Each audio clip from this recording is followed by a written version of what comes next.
My name is Erica Vinson-Ondecko, and I'm the school psychologist for the district and also the place kicking coach. So I work with the place kickers and the punters for our school. My very first memory of football, my family, we were always casual football fans. We were Jets fans, unfortunately. So I've always watched football with my family, but just casually. So we weren't really into it. But then for myself, I first got connected with kicking. I was at recess with my buddy, well, with my friends at recess in eighth grade, and then we were playing football. And so I punted the ball, and my buddy, he goes, Vincent, you punted that so far. And so after that happened, I had so much fun. I went home and I told my dad about it. And so he did some research, and then he asked me if I wanted to go to Penn State place kicking camp to learn how to kick. So that was my very first big memory with football that kind of set the course for everything else. I think the thing that attracts me to football is the challenge. So I love the idea that it's something that not a lot of men can do to start with, but it's hard for a lot of women to do too. But a lot of people in general, it's a really challenging sport. So I think physically it's really demanding, and then mentally it's just as demanding as it is physically. So I liked that idea of such a huge challenge to try to see if I would be able to do it. So I think that's what made me gravitate towards it, was just the challenge of it. And I think that's what's kept me in it, because like so many people say you shouldn't be in it, or like you don't fit what's supposed to be successful in football. So I think that challenge is also what I use to like motivate me too. I first started to play football in ninth grade. So eighth grade, during that summer, that's when I first learned at Penn State at their kicking camp. And then I started to play my freshman year of high school. And so the responses, I had a lot of responses. So there was a wide variety. So on the positive side, there was a ton of support. So there was just all like love and support from my family, my friends, my church, my teachers, my principals. They were really encouraging. So that was all the positive, and especially my parents. And my dad was huge, and my mom's always been my biggest cheerleader. My sisters, they helped me train. So that was all the positive. And then the harder pieces, I was the first female that like the other players ever like played football with. So it was really hard for them to figure out like what kind of responses to have. So that first year was really challenging at high school, because I only had like a handful of guys even talk to me that year. So those guys, they had a hard time like responding the right way. And so I got a lot of negativity, but mostly like isolation and just like ignoring me and saying like negative things behind my back that first year.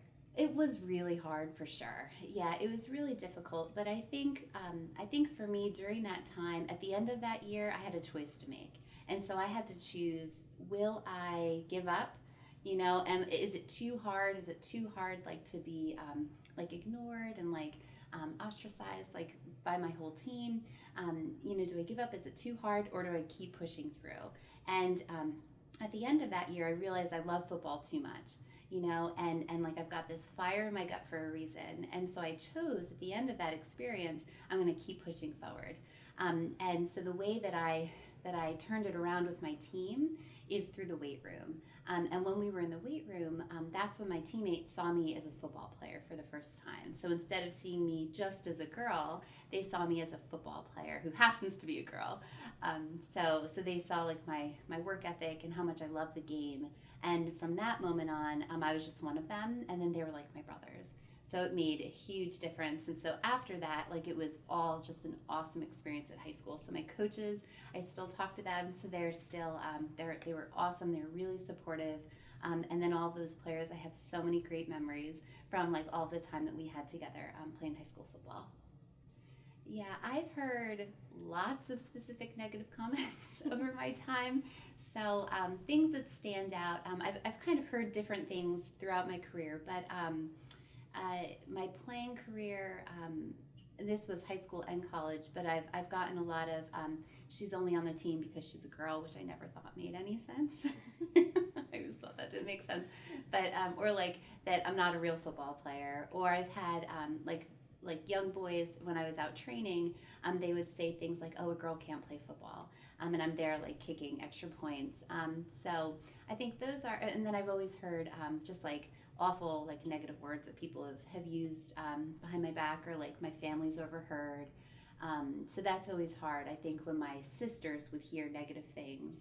And I remember, I won't say which team it was, but my family was at one of my games, and then a group of like alum were sitting behind them, and I was playing, and the group of alumni who played football at years back, but they were saying negative things about me playing, and my family was right there, and it was the first time I got to play, like in that setting. So that was really hard. But my family's always been like my filter, so they didn't tell me about it till years later. But it was hard knowing that they had to hear it. And then one saying that stood out from high school is I was kicking extra points. I scored like 4 extra points that game, and on the last play, a guy tackled me, and it was after the play was dead. So he tackles me, and he looks at me, and he says, "Welcome to football. This isn't figure skating." So it didn't really make much sense, but and I had 4 points on the board that game. So even though he said that to me, it's always stayed with me, but I was successful in the end. And now coaching, I haven't really heard any negative comments at all. I think the only negative thing I come across is either people don't realize I coach, so I get mistaken for the physical trainer a lot. People will come up and ask me for Band-Aids, or they'll ask me like where the ambulance is. So I don't know the answer to those questions. So that's the biggest thing now, or like not having like a locker room to use. That was the same thing in college too. Or being treated different, like when I had injuries too. I always felt like I was treated a little bit differently than guys who had the same kind of injury. Whenever I would hear negative comments, I think it's human nature. You remember them. So it happened a long time ago, and it's always stuck with me, but I don't let that define me. So I've always used those to motivate me to make me better. So I know for me, like God put me here for a reason. And so my favorite quote by Katie Nida, it's, "I'm a kicker, it's what I do. I love football, it burns in your soul." And so football burns in my soul for a reason. And so I think people can say negative comments all they want. Hopefully I don't hear it.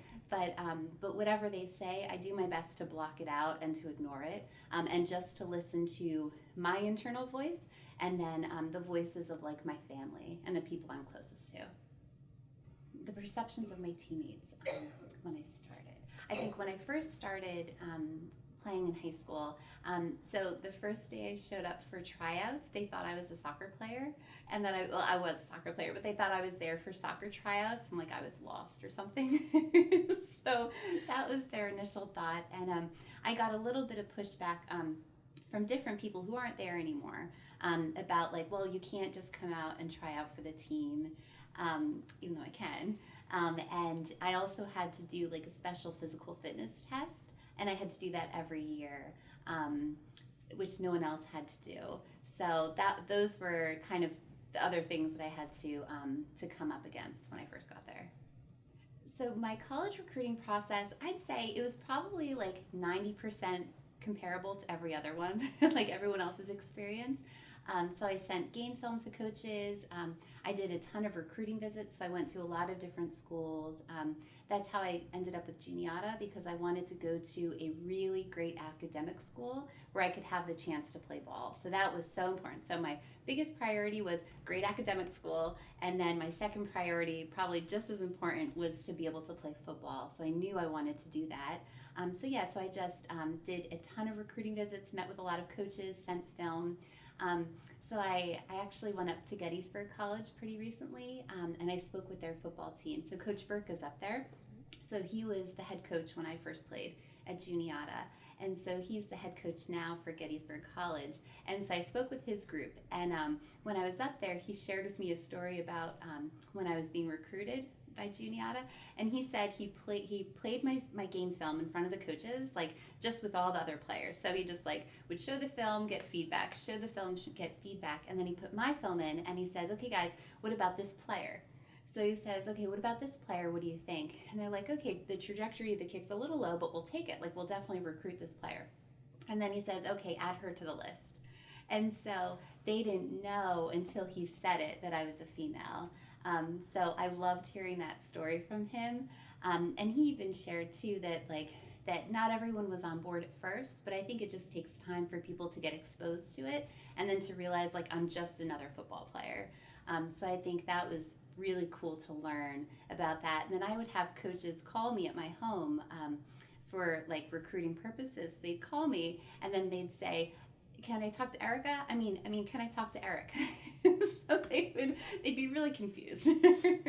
So yeah, but I think overall it was like 90% the same as anybody else, and then maybe 10% a little bit unique. I did, yeah, I did. I got a lot of responses from schools. So I think what helped me is that I was a really accurate kicker. So I went to a huge high school, one of the biggest high schools in all of New York State.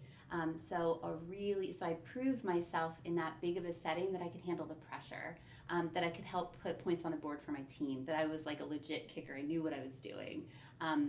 So I think that helped, that I proved myself over those years. And then my grades were really good too. So I think that also helped for those really good colleges, where those coaches do care a lot about like, well, what's your transcript look like? You know, what do you do outside of football? Like, what else can you offer our school? So I think I was really happy looking back at it. I was really happy with like the amount of interest I got. So my experience at Juniata, so when I first got to Juniata, it was the opposite experience as it was in high school. So the football team, I really think that Coach Burke set those guys up for success with interacting with me. So when I got there, all the players were respectful. I didn't hear any negativity from them. The coaches were really like warm and welcoming. So I thought that he set the stage. It had to come from the top, that hey, female's coming and it's okay, and it's normal, and she's going to be part of our team, part of our program. So that was great. So he really set it up well.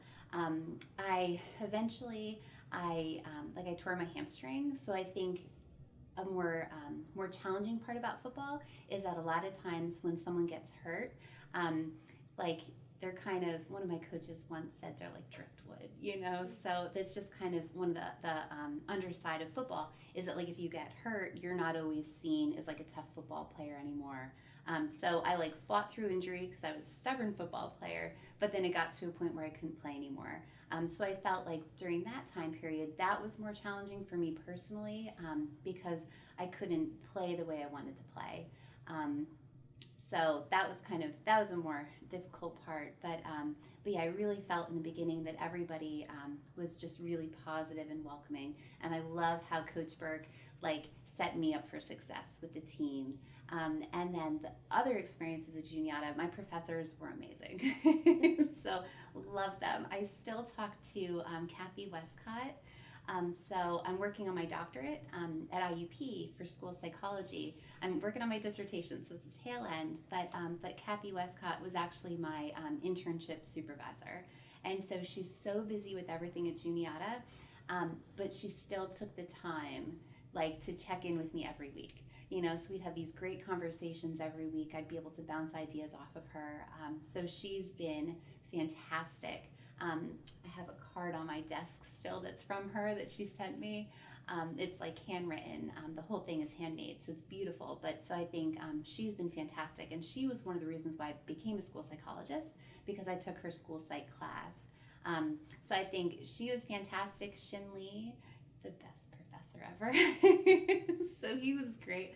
Absolutely adored his philosophy classes, and like those principles I still use all the time in my life. And with coaching, especially from his existentialism class. So I think my biggest takeaways, other than I met my husband too, which was fantastic. So making like great relationships with friends, but then also just that the level of learning and the connections that you have with your professors, it really sticks with you for forever.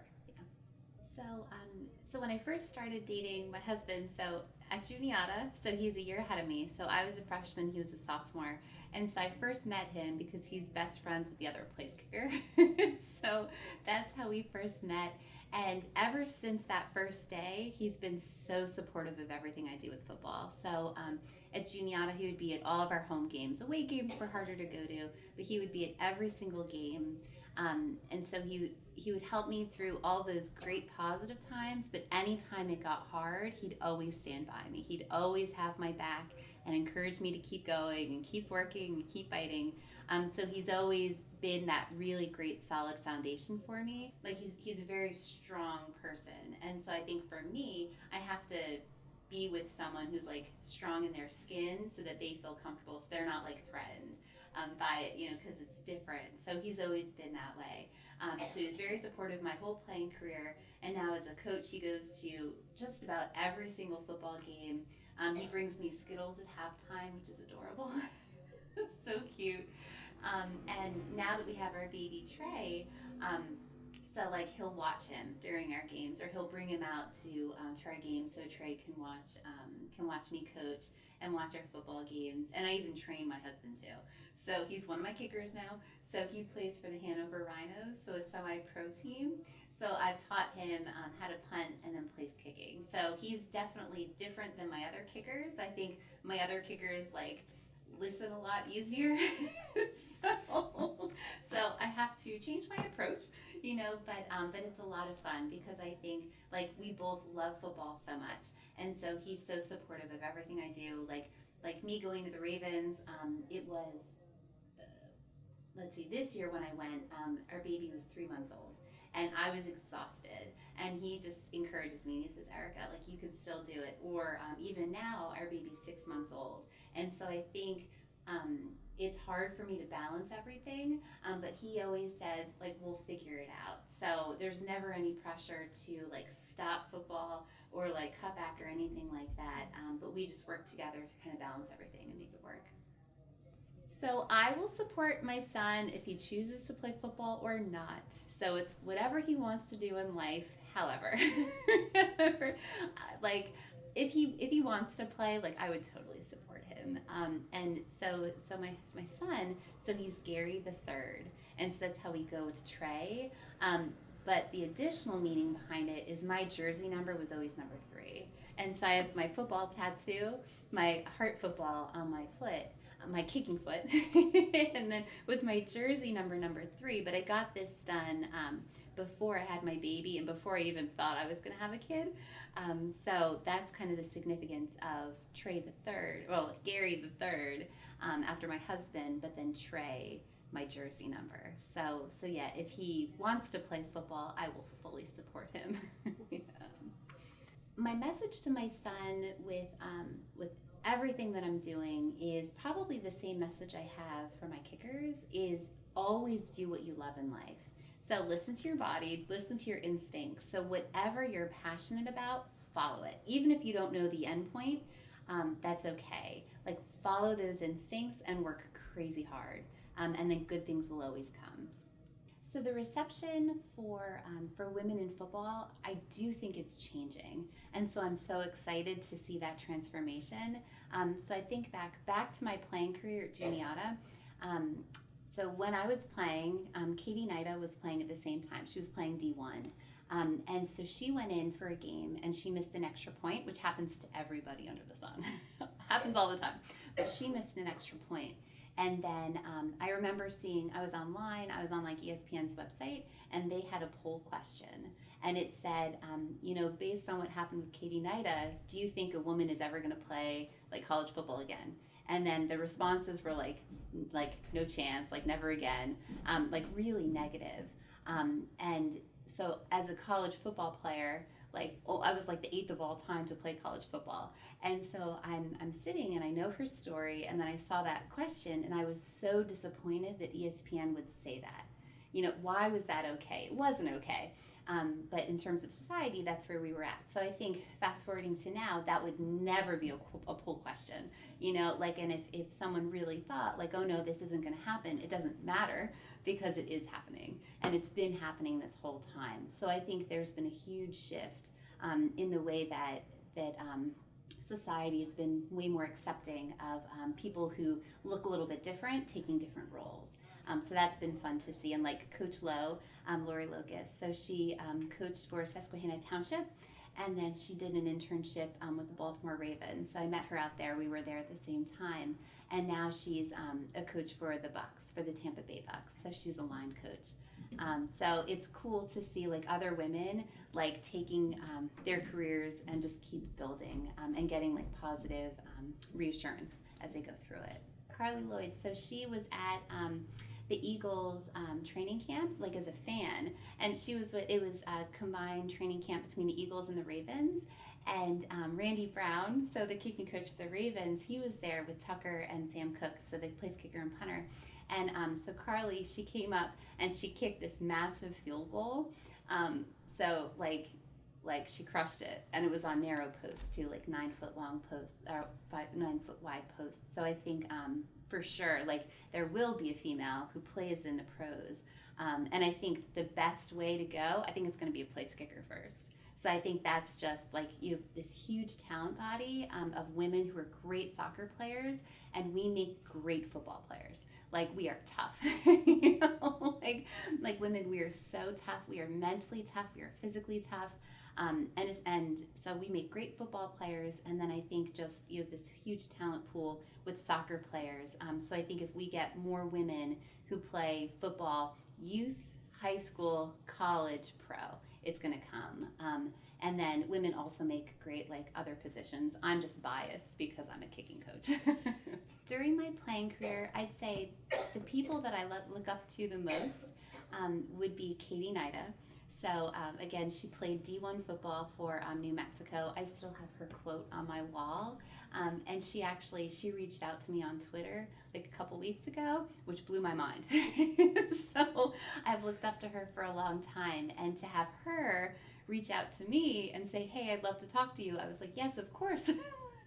So we'll talk on the phone sometime soon. But she is probably like the biggest role model I had, because I knew of like three women. So Katie Nida, Ashley Martin, and then Heather Mercer. They were a couple of other place kickers at the collegiate level when I was playing, but that's all I knew. And every team I played against, it would always be all like a wall of all men.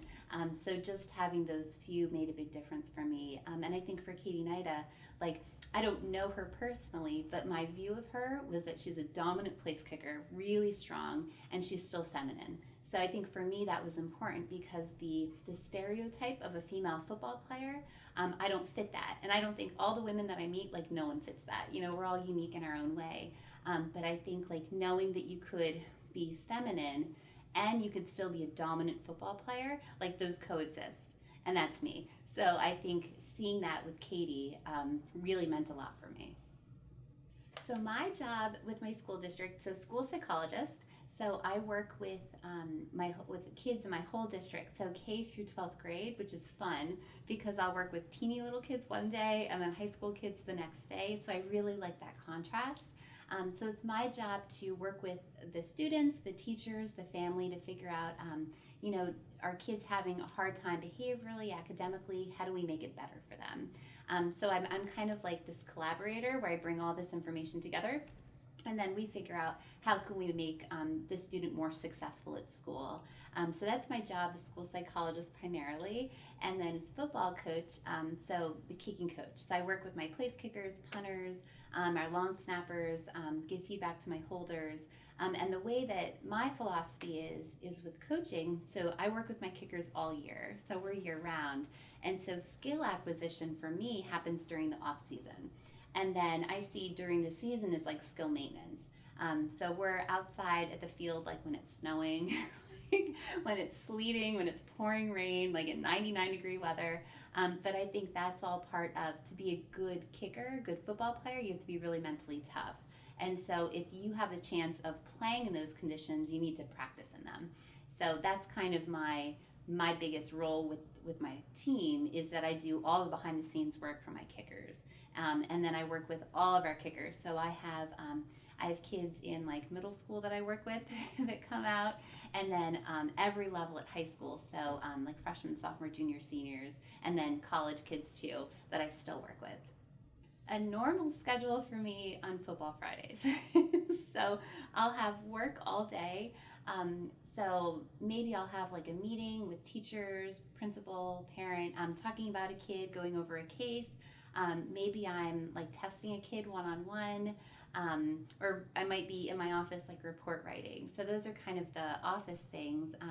We always, Waynesboro is a really close-knit community. We have a lot of like pride in our town.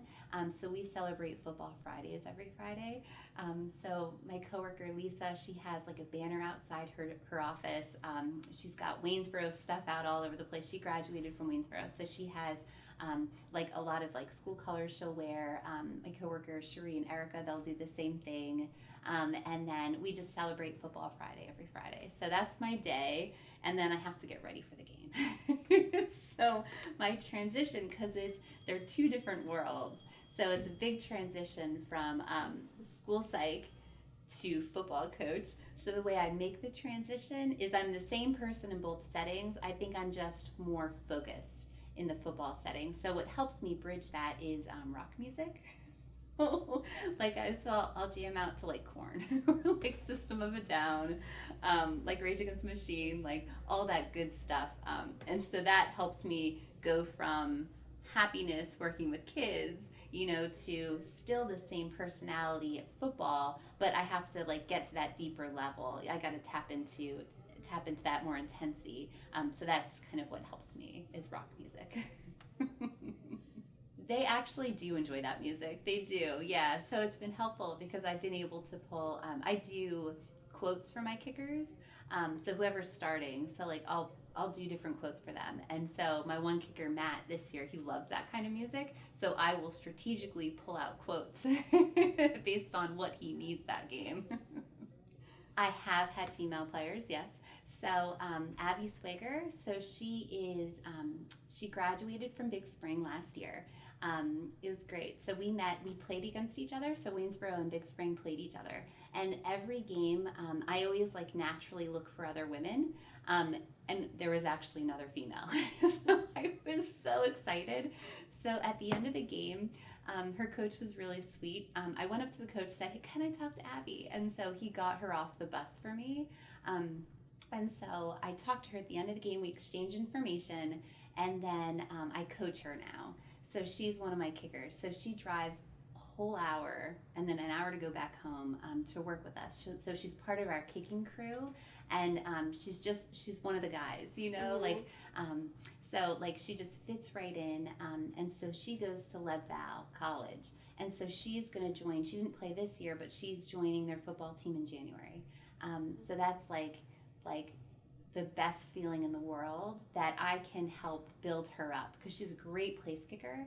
And so we're just fine-tuning things and making her legs stronger. She weightlifts a ton, and then like her accuracy is great, so we're just getting more power and explosion.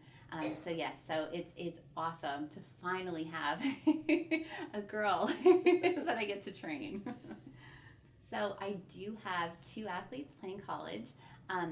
So Abby, that I talked about a little bit before, so she will join her team in January. So I still train her. So I'm so excited about that, because I was the 8th female of all time to play college football, and so maybe she'd be like the 20th. So I think, and she actually came out to our game a couple weeks ago. She came. Sorry, guys. It's okay. It's getting closer to dismissal time. Yeah. I'll start again.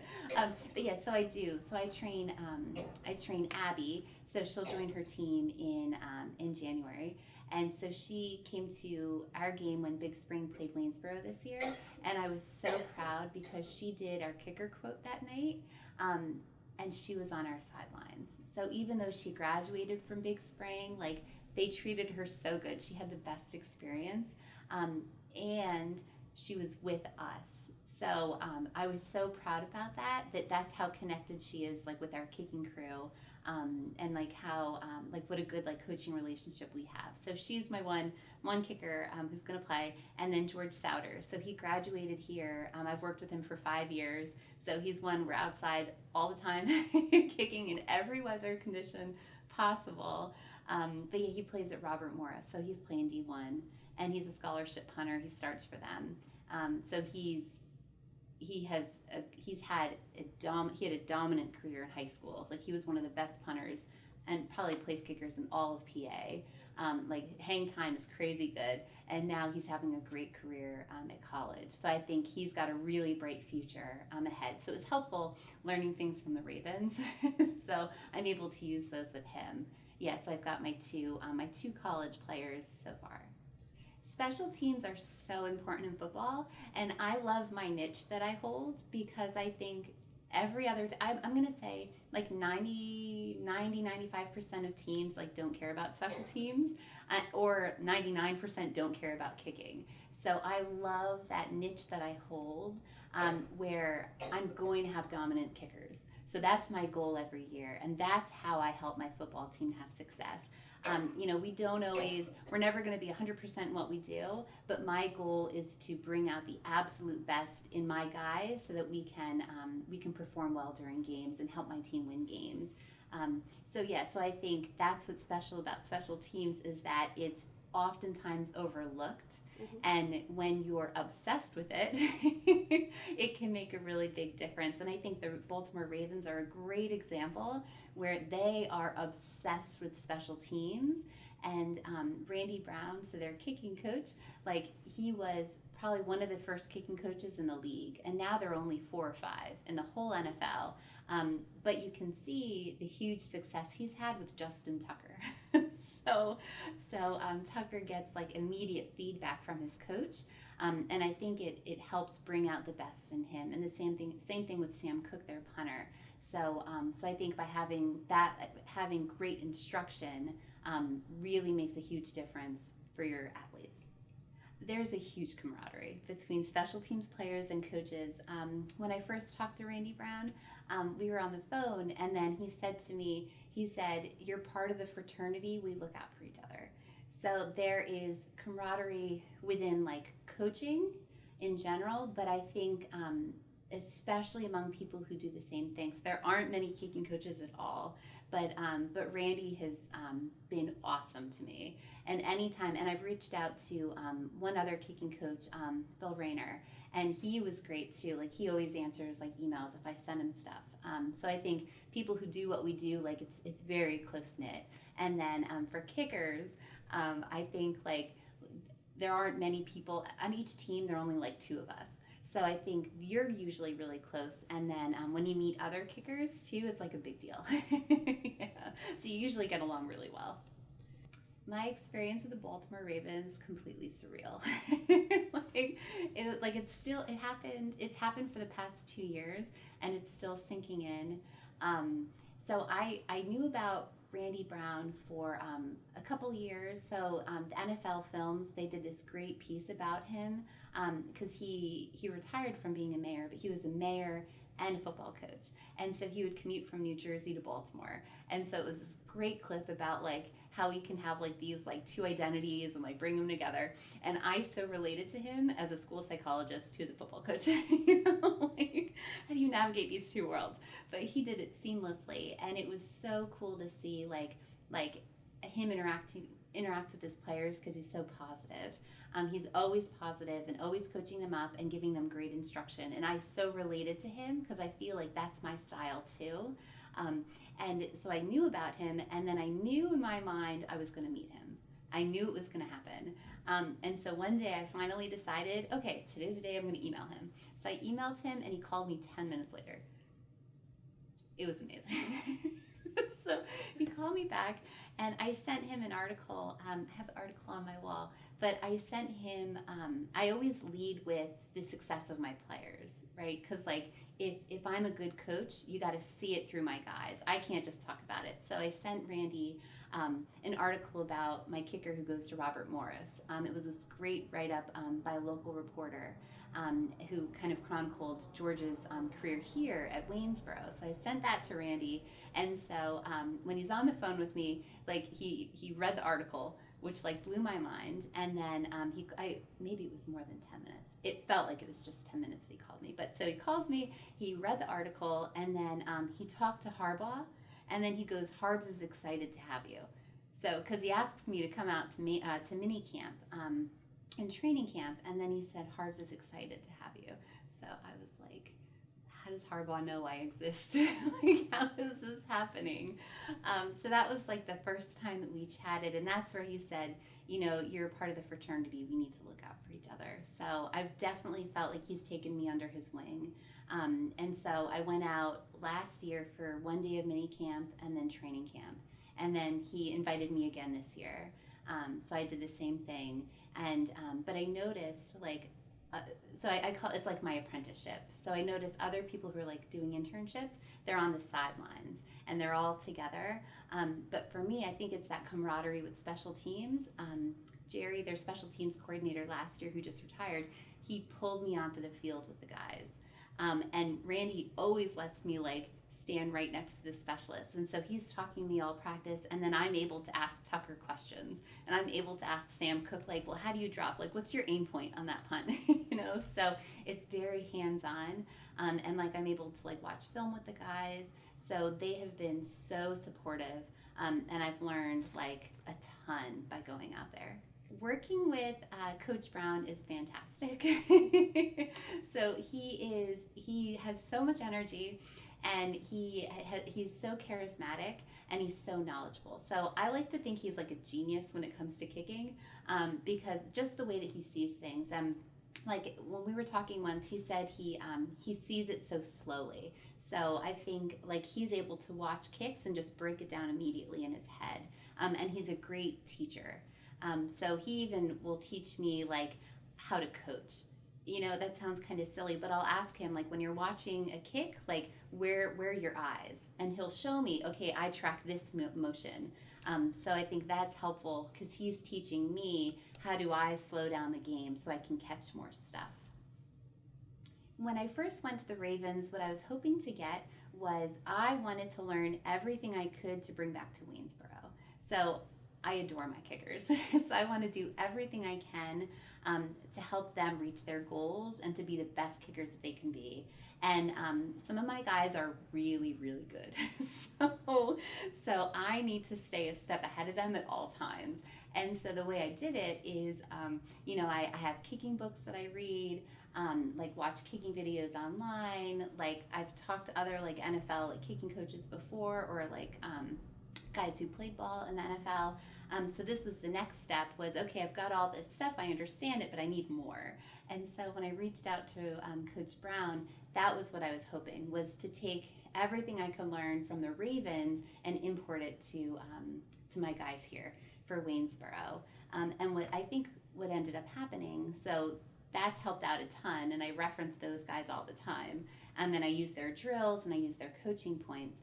But I think what also happened is that I realized that even at that level, they're still repping the same things we rep here. So I felt comfortable. So I was surprised by that. I thought it would be a totally different league in terms of skill set. So it's the foundational skills are still there. So I was surprised how comfortable I felt being at that level. So I think that might be a career possibility, which is really exciting and scary at the same time. But I could actually see being a kicking coach for the NFL, or consult with a college team, because I think you're working on, it's still a one-on-one relationship. You're building those same foundational skills. You're building up that guy or girl, and you're bringing out the best in your athlete. So yeah, I went expecting to get skills to bring back for my guys in Waynesboro, and so I got that. But then I also got too that I think it would be possible to keep going with this. But I think one thing I've learned coaching is my players don't care what I look like. So earlier in my career, I would, my coaching career, actually my playing career too, I would try to just fit in. So I would wear really baggy pants, shorts, really baggy shirts. I'd always have my hair up. I try to blend in more. And so I did that coaching too. Until one day I realized they don't care what I look like. So I always have my hair down, my nails are done, football Friday, homecoming, Waynesboro nails. But my guys don't care. And I'm always 100% myself when I'm with my players. And I know their families really well. We're all really close. And I'm 100% authentic. And I think because of that, They feel comfortable talking to me. I know them all really well, and then they're able to be 100% themselves too. So there's like no fakeness, you know, like it's 100% authentic, and I think that's where like that's kind of where like the magic is, you know, just being able to be 100% yourself, because I think that's when you're your best self, when you can fully be you and not try to like hide anything or be fake. But I think with our crew is everyone's able to be completely themselves.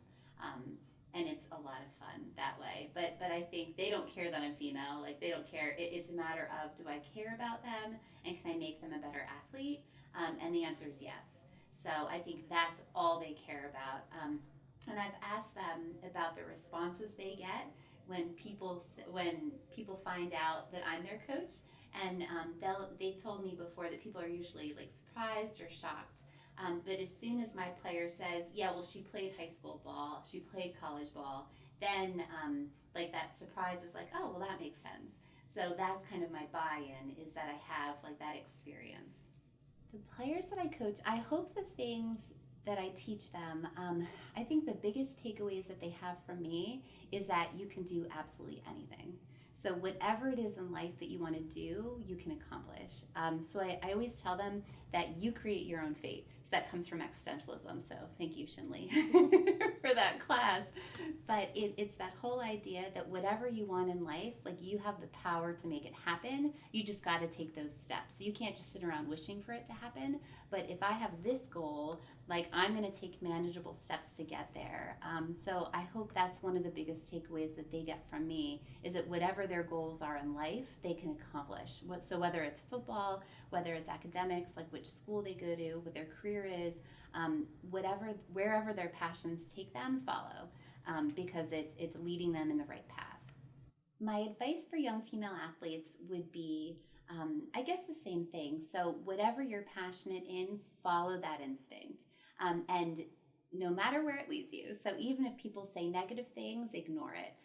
And so, I think women, whether we're in sports or like a male-dominated career or subject area, a lot of times it's harder for us, which doesn't make it okay. Doesn't make it okay, but it just makes us work harder.